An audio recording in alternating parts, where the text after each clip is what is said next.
Live from the pitch pad in New York City. Get ready to unleash your inner entrepreneur with Pitch Live with Amy Summers. Whether you're a seasoned entrepreneur or just dipping your toes into the Shark Tank, this is the place to be to discover how to turn your pitch into reality. Fasten your seatbelts, pitch stars, because the spotlight is on you and we are about to make success happen. On this episode of Pitch Live, I think the key difference, and just thinking back to past internship managers, starting with you, Amy, and you giving me my first opportunity, I think it's the aspect of, having empathy and connecting beyond the work. I remember when you came to Gainesville, you got us all together. You took us all to dinner. You had us chat about ourselves, just outside of the work, getting to know your colleagues. So I think a great mentor is someone that fosters positive environments and encourages people to connect beyond the work, because at the end of the day, we're all people. And I think having good connections with your colleagues is really what keeps you going. Get ready for Pitch Live in 3, 2, 1. Welcome to Pitch Live. I'm your host, Amy Summers, founder and president of Pitch Publicity and Anisi Vox. I'm also a hardworking entrepreneur who's passionate about helping you reach success in any area of your life. And I know that this is possible after decades of experience in perfecting the pitch and enhancing communication skills, which is why I'm here today and joined by Kara Guillaume, a former and forever pitch star who has launched her career here in New York City as a communications coordinator at Showtime and MTV Entertainment Studios under Paramount Global. I'm going to pause there for a second. I didn't tell Kara I was going to do this, but before I share the details of her background, I gave you a little taste of it. We're just going to do a quick fire round. Okay. You ready, Kara? So I'm going to ask you a few questions. I'm going to give you 2 choices. I don't want you to think about it. Okay. I just want you to answer, so we can see if people can get to know you from your answers before I dive into this introduction. All right, you ready? Mm-hmm. Okay. Beach or baseball? Beach. East Coast or West Coast? East Coast. Hulu or Paramount Plus? Paramount Plus. Duh. Just in case anyone's listening.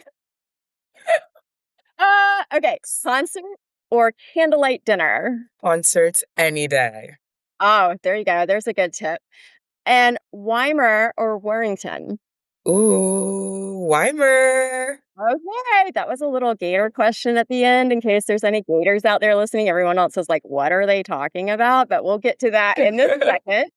Kara's first internship at Pitch Publicity was a remote social media communications role that we organized in partnership with the University of Florida Alumni Association. And Kara participated in this internship at the start of the pandemic in 2020. And I remember specifically meeting you because it was the last meeting I had with any interns before everything got shut down. I was in Gainesville with you while she was working towards her degree that year, a degree in public relations at the University of Florida. And in May 2022, Kara graduated magna cum laude from University of Florida, but stayed there to earn her master's degree in management from UF's Warrington College of Business in August of 2023. So while finishing her master's, Kara gained some really diverse experience in entertainment and advertising through some very impressive internships with Universal Orlando Resort, Universal Music Group, Atlantic Records, and Saatchi & Saatchi. And then with her eyes on New York City, she did a very focused job search in the entertainment industry and made success happen and landed her first professional job at the start of 2024, right here in New York City with Paramount. So welcome, Kara. Thank you. Excited to be here, Amy. Yeah, and I'm excited to jump right into your journey and talk about how you made success happen so earlier in career, or as we call it, MSH. So let's get right into it. I mean, this is the main reason why I wanted to have you on. We have, former interns come on all the time at different stages of their career, but yours is having you come on so early in your career, because every time you had a new update on social media about what internship in the entertainment industry you're doing next, I was like, because almost every student that wants to go into entertainment, they're pining to do this. So I wanted, it's still fresh in your head on how you did it. I wanted to get into that. So I was excited when you reached out earlier in the year. You were in the middle of your job search and you came to New York City and we caught up. And I hadn't seen you since 2020. So that was great. Yeah. And then, like, soon after we met here in New York, you landed a job with Paramount. And this is your first professional role. And I just wanted to ask, as you've been like building up to this career in entertainment, um, what was it like securing Paramount as your first job, not internship? And has it met your expectations? Yeah, so it was definitely exciting to land the role. I will say I had been applying for months. So it's definitely not like I got the role right away. Took a lot of applying, a lot of, submitting in my resume, waiting to hear back, chatting with people. But yeah, it was awesome to obviously get an offer from one of the bigger entertainment companies. That was something that I really was striving for. And I think it's been a really good entry point for me into my career in wanting to stay within entertainment and continue on this route. So, yeah, it was definitely exciting. Although it didn't happen right away, it was exciting when it did come. Now, tell me why you were drawn to the entertainment industry originally. Yeah. What like brought you to that? Because I mean, you were kind of aiming for it in school, but Hmm. why entertainment? Yeah. So I always loved entertainment as a whole, music specifically, but just like film, TV, and just like fascinated by it all and the aspect of storytelling. And so I think for me, it was, that aspect of it of feeling close and excited about the work um, is why I wanted to work in entertainment. But I also would say that it is very fast paced and I could see myself, learning and growing and, working on kind of some bigger projects. And so that aspect really was exciting to me. Has anything surprised you so far? Or has there been a big like learning moment? Yeah. So I knew entertainment was going to be super fast paced and I kind of got a taste of it within internships, but full time, like it is full speed. Things are always changing in this industry, things are always moving. And so you kind of have to adapt, things come up, things fall, things change. The industry is just ever changing. So you kind of have to be on it and just willing to kind of adapt and move as things change around. So yeah, that's been like definitely the biggest learning surprise moment so far. Okay, so tell us about this role with Paramount, just so everyone knows what you're doing. It's an entry level role. It's your first job in entertainment. What does that look like? Are you running to get coffee and dry cleaning, or what are they having you do? Yeah, so it's a coordinator role. And so essentially, most coordinators within the company are first kind of aspect is supporting an executive. So I support the EVP, head of communications, in terms of like scheduling more like the admin work. So like helping to schedule meetings with other executives, getting things on the calendar, organizing, team housekeeping items, the budget tracker for the team for all the shows. So that can definitely get a little numbers heavy, but we use Excel, we keep things organized. We also handle, us coordinators, the invoices for vendors. So we work with a lot of vendors across different projects. And so ensuring that they get paid out in time, getting all the info into our system. So definitely heavy on the admin work. Tracking coverage, of course. So when we have releases go out or announcements, we're the ones that are tracking the coverage across all outlets and then putting it in our preferred format to ensure that our then EVP of the team, who is my boss, has it all in a clean format and that we have it in a system where our team can track it accurately. So it definitely requires a lot of organizational skills and kind of being adaptable and also willing to learn because my next step in this role would be to become a publicist so that I'm also shadowing the publicist and kind of seeing, how they pitch out and trying to shadow and, learning how to draft press releases and come up with compelling pitches. So that's definitely an aspect of it as well, alongside all of the very kind of admin heavy tasks that really come with starting out. I'm glad you said it because I was thinking in my head, wow, this sounds like a lot of organization skills for sure.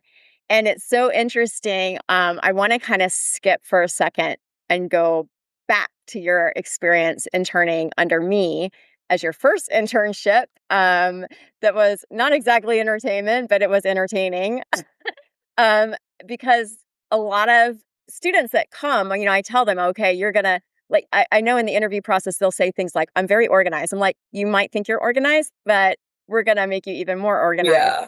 So can you think back to the pitch publicity internship you did and you were working with the Southern California Gator Club? Were there any skills that you picked up there that have helped you in your role now with the organization that you are still channeling or thinking back to? Yeah. I mean, the internship was definitely a game changer for me because it was my first starting experience. It was my first internship ever, and I really didn't have much experience into what to expect really. Like running social media accounts and really having to learn like content creation and, keeping the audience engaged. Like it was really a great experience for me and kind of just learning what an internship is first and foremost. But teaching me how to keep things organized. I remember the giant spreadsheet that we kept, that you had us keep, where we basically planned out and aligned all of our posts, where we could kind of use it to track throughout the process what we were gonna, have go out.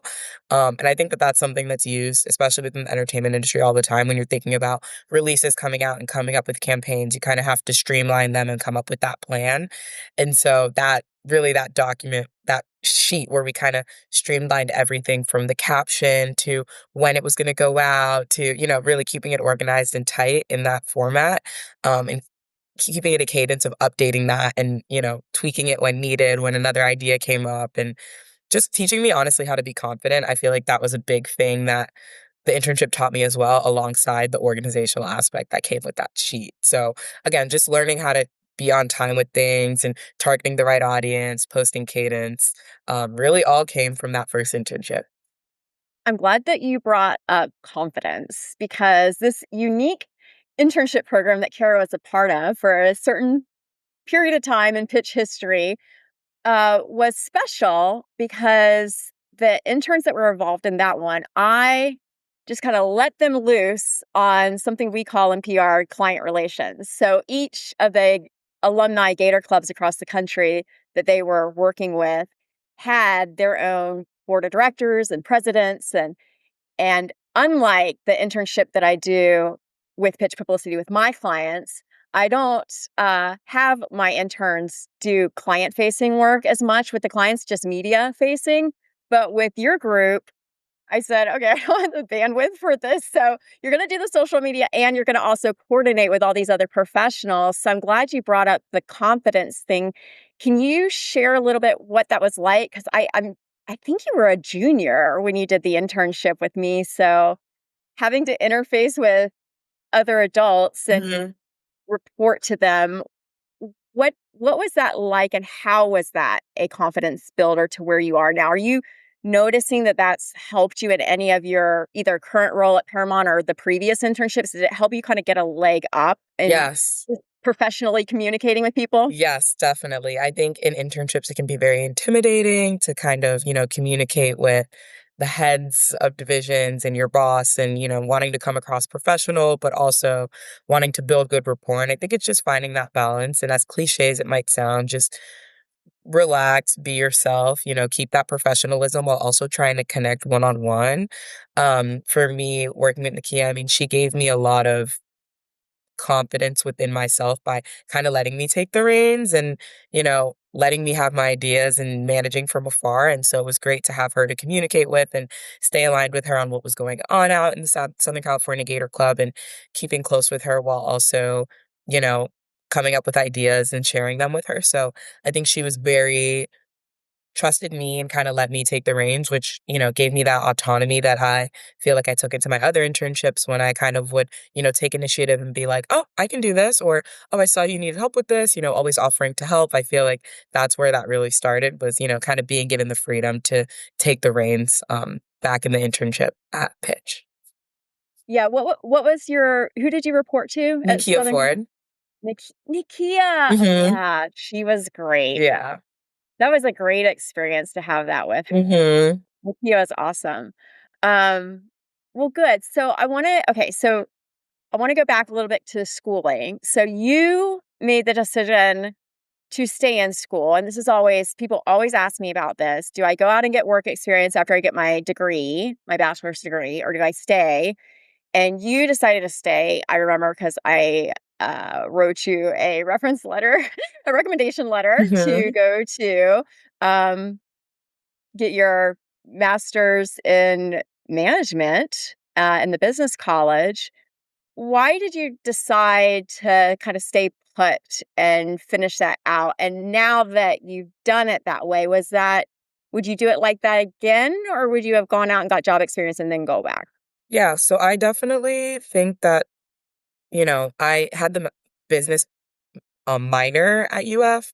And so I kind of was getting a taste for the business school, and I knew that I kind of wanted a little bit more of like a business foundation after taking those courses. And, there's kind of a lot of courses for the minor. So I really got a good taste of it and was like, I think I want to take this, to the next level, but I'm not quite sure because I do still love PR. And the great thing about UF is they have those combined degree programs that really just simplify the process. And the advisors are great about making sure that it aligns with what you want to do. And so I kind of talked through it with my advisor and, and looking into the program, it kind of was great timing. It allowed me to start my master's while I was a junior. And I thought that getting the business master's would really complement the PR background because I knew that I loved PR, but I also knew that I kind of wanted to work for like a bigger corporation and maybe, kind of be in a leadership role someday, and the master's in management kind of takes that aspect. So you take classes on kind of how to lead teams, how to manage. You take finance classes, accounting. So I kind of wanted those fundamental skills taken to that next level. And so the way it worked out is I really was able to start taking those classes while I was a junior, and so really spread out my master's, and it didn't feel as overwhelming on me in doing that combined degree program. And working with numbers now in the budget, I do feel like those finance classes honestly did help. And I think having the master's made me a stronger candidate by kind of showing that I had the logistical aspect along with, fundamentals of PR. I wouldn't say that it's a necessity for everyone to do. I think if you're interested in thinking about it, definitely look into it and kind of see how the courses fit into what you're looking for. But for me, just in thinking long term about, maybe pivoting, maybe doing something a little bit more business or, marketing focused, I kind of wanted to have that background. And so it just made sense. I really like that you took that route and that you did minor in business and then you went to the business college to take classes. I think sometimes when you're in the College of Journalism or liberal arts, like you're trying to avoid like all the numbers and Mhm. math and everything. But really, I mean, almost every single job, you have to have some kind of business savvy. So it's really good that you did that, I think. And I think that's great advice for anyone. Now you mentioned that someday you might want to be a leader, maybe a manager, maybe even running a company one day. I know you're not there yet, but at this stage in your career, I'd really like to hear your feedback. We don't have to name company names because you have interned at a bunch of different places. But just in general, I'd like to get your impressions so far on people that are managing you. Are there certain management styles that you're noticing that motivate you more versus ones that maybe make you feel like, I don't really want to be here and I don't want to be a manager? Can you tell me a little bit about your experience so far? Yeah, definitely. So I think I work well with kind of collaborative managers who give me a little bit of autonomy. So kind of the aspect of understanding that yes, I'm an intern, I'm entry level, but I really am here to learn and grow. And so kind of having a manager that's, approachable and kind of fostering that growth. That's a question that I would always ask in interviews. It's like, oh, like what are the opportunities to grow, even if I'm just here for a short time?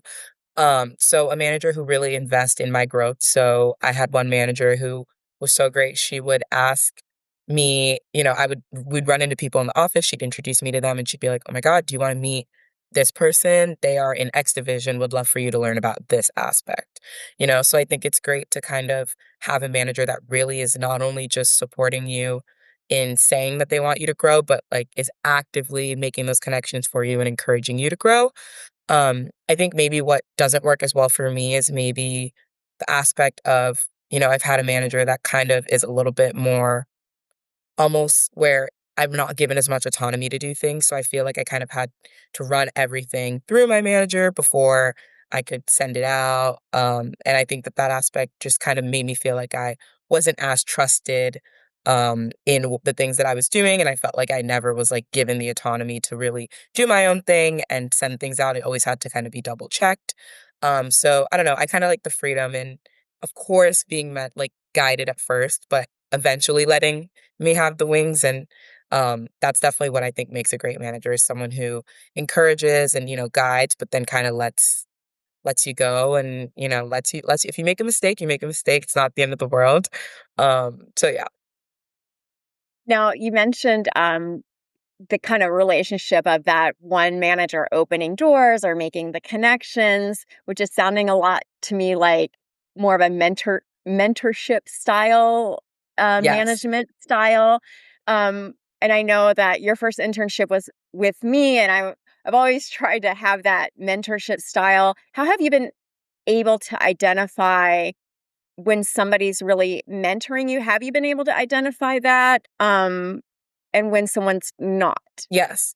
I think the key difference and, like, just thinking back to, like, past internship managers, starting with you, Amy, and you giving me my first opportunity, I think it's the aspect of, having empathy and connecting beyond the work. So, like, I remember when you came to Gainesville, even though we had a remote internship, and I think we were nearing the end of our internship, you got us all together, you took us all to dinner, you had us chat about ourselves, like, just outside of the work, you kind of fostered an environment for us to not only get to know you one on one, but also get to know each other, us other interns. And, that goes same for the workplace in terms of getting to know your colleagues. So I think a great mentor is someone that fosters positive environments and encourage is people to connect beyond the work because at the end of the day we're all people, and I think having good connections with your colleagues is really what keeps you going.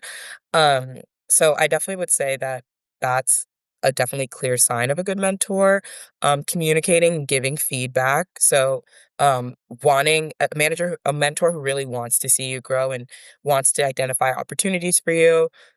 Even here at Paramount, I was involved in the mentorship program, and I was able to connect with a very, very nice woman who is actually out on the West Coast, and she is in the events division. And events is something that I really enjoy and that I could see myself tapping into more eventually. And so it was great to hear insight from her into, what it's like running events within the company and, how she kind of got her footing and transitional ways to kind of, get more involved in events. And when she would have events that her team was running out here in New York, she would invite me to go to them. So again, just fostering those environments where you kind of give the opportunity and hand the opportunity for the person that you're mentoring to really grow.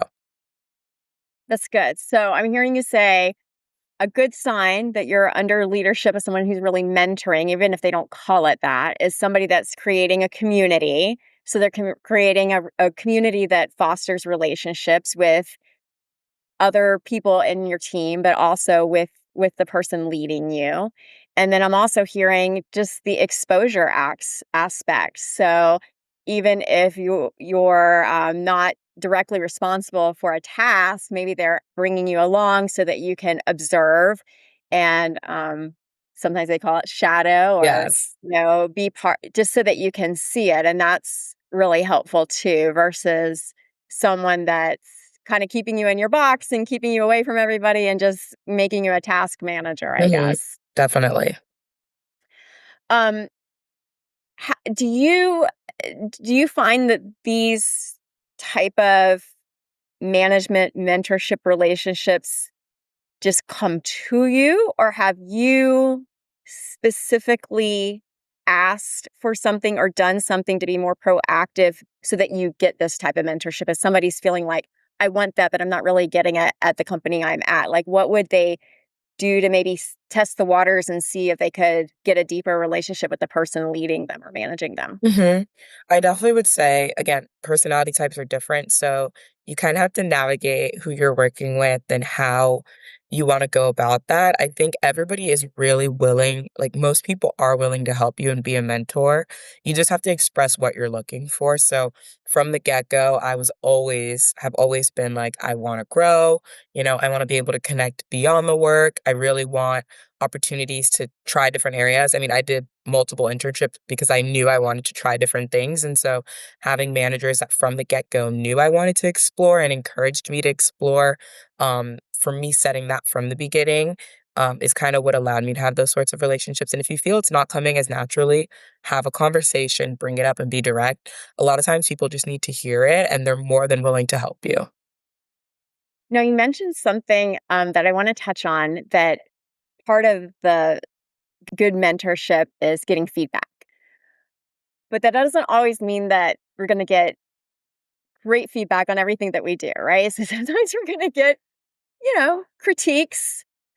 Can you share an example of a feedback you got from somebody, it could be anybody, that was a little bit hard to swallow, but has helped take you to the next level? How did you respond to the feedback? What was the feedback? How did you respond to it? And how is it helping you now? I'm trying to think. I know I'm putting you right on the spot on this one. um, I don't know. I feel like I've had definitely some, like, tough situations come across, in, my current role and previous internships in terms of, working with executives and kinda having to be quick and on it. Has anything taken you aback a little bit? Like, okay, I wasn't expecting that, and then maybe you kinda had to redirect a little bit? I don't know, let me think. I'm trying to think of a solid example for this one because I think it's not that there's been, like, a specific mess up per se, um, but more so just instances where you know, like little things here and there that I'll will slip my mind or, a meeting gets set and somebody gets left off of it and I'm like, "Oh my god, this person was supposed to be on the meeting," and then I'm beating Right. myself up, but I'm like, "It's not the end of the world, it'll get figured out." I think I've just learned not to be too harsh on myself and kind of to just take things and acknowledge the mistakes, so I'm always there's definitely been a lot of little things. I can't think of, like, a full situation that, Mhm. you know comes to mind right now, but just like little moments where, you know, I missed something, someone got left off a meeting invite or, whatever it might be. I think it's just taking those opportunities and kind of realizing that the little mess ups and owning up to them and recognizing where the mistake is and kind of reminding yourself, okay, to avoid that next time, I'll double check the list or check the tracking. For example, like when someone declines a meeting, like you get so many emails that you don't even see that someone declined a meeting and that will come through. So you'll set the meeting will happen, and then they're like, wait, like, is so and so joining? And you're like, oh well yeah, they were on the meeting invite, but just double checking the tracking for the meeting before people get on to make sure that everyone is aligned, that everyone's gonna be on, and that someone from each department is represented. So kind of just little things here and there, making note of those so that they don't happen again. I like how you mention all the little things. I mean, I still mess up on little things sometimes. Like the other day, I sent um, a client an email and it was perfect. It was perfect. But in the email, like I had drafted something that wasn't perfect and rewrote it. And I had both of them. I had it written the bad way and the good way. I'm like, and I hit that send button. And as soon as I hit the send button, I was like, oh my God. But it was such a long email. I also wonder sometimes if my clients even read my long emails. So if I mess up like that, my response is always if somebody calls me on it, I'll be like, "Oh, I'm so glad you're reading my emails." Sometimes I just do a test like that to see if you're reading my emails. But That's a I funny will admit, approach. I still mess up on things because it's usually like if I'm multitasking or trying to do too many things at once, or if I'm in a rush, that is never good. Um, I always tell anybody that's working for me, like, read it again, like, just double check, but Mhm. sometimes, you're trying to get things done and you're in a hurry. Um, but one of the things I do like about messing up, and I like how you say, "Don't be so hard on yourself, give yourself a little grace," is that's how we learn, right? Like, there's times that I have put the wrong client on a CC for another client because their names are similar, like, huge no-no, right? But once you do it once, like, you'll double check that a million times the Mhm. next time. Absolutely. When you say don't beat yourself up about it, um, what is the self-talk you give yourself? Or you said owning up to it too. You Mm. said, so don't beat yourself up and own up to it. I would like to hear, because I'm the boss of my own company here. So like I can screw up and the only person I have to report to is my client Yourself, yeah. basically, which is bad, but I mean they are my boss in a sense. But but I don't have to report to anybody else. It's like my fault. Mhm. Um but when you make a mistake, do you how do you own up to it? Like what do you recommend that someone do? Do they just not mention it and maybe they don't notice, or do you write to them and let them know? I mean, I always bring it up if it's worth mentioning, right? So if it's something that's front facing, like I definitely mention it and acknowledge where the mishap happened. So I always will acknowledge what happened. So, X person got left off the meeting, even though we needed someone from strategy to be on this. The person had declined the meeting invite, and I didn't see that come through. And mistake, I didn't double check the attendees on tracking. Moving forward, I'll always make sure to double check this. So sorry about that. And taking that ownership always looks good. It always, because a lot of times when people get frustrated, it can be easy to try to find blame. Like, how did this person get left off the meeting? Why are you not on this meeting? So from the get go, being like, listen, this was my oversight. They had mentioned that they couldn't be there, and I didn't communicate that. Let's find a time to reschedule this. Like, we'll get it reset. Sorry about that. So, kind of just being like providing the solution along with kind of the response is a good way of going about it. I was just gonna say that. I like how you said moving forward. That's such a good segue. Like moving forward, because it's one thing to own up to it, but as a leader, you're like, okay, they told me about the mess up, but what are they gonna do about it? Like that's where my head always goes. Mhm. So if you can just get in front of that and say, hey, this is what happened. I wanted to call it to your attention. Sorry, sorry, sorry. Like apologize. And moving forward, I'm gonna really make sure that I do this. Yeah, I agree. It goes a long way because I mean, what are they going to do? Still get upset at you versus It's a lot easier to just yeah, versus recognize someone like, who's like, oh, this wasn't my fault. This is somebody else's fault. I mean, that I even think sometimes you should own up to it, even if it's not 100% yeah, I've your done fault. Do that. you agree? I've definitely done that. And that probably builds trust with your team too. Mhm. Have you ever taken a hit for another team member Like, before? yeah, like not necessarily a big hit, but like a little hit. Someone messes up and then I'll just be like, oh, sorry, like, you know, a quick little cover up and it's fine, I should have been more Yeah, clear. I should have been more clear, like, I didn't double check with them even though it was on their calendar, even though they knew what they needed to prepare for the meeting, so just kinda being I feel like that also builds rapport with your colleagues, so, giving them opportunities. Even, like, when I think about my current role, I support the EVP, so I kind of have more access to her than the rest of the team does, and there can be a lot of things that need to get approved, and so people will come to me and be like, "Kara, we really need approval on this, like, when can you slot us in for, like, a quick 10-minute meeting?" And I'm like, "Got you," and I'll kinda be that liaison that kinda gets them in front of her, because she can get so busy with meetings, so just kind of being the person that they know that people can go to and communicate with and kind of getting the things that they need done. You are in a power position. Uh, You want to get to the EVP at Paramount Plus, and this is the person right now, right now. All right. So speaking of which, I do want to just touch on because I get a lot of questions on this. So you're working in the office Yes. and remote or Yeah, we're hybrid? hybrid. We're hybrid. Rigid. So we go So in you have some in days we go in in the 2 office. days, occasionally 3, usually 2 though. Okay.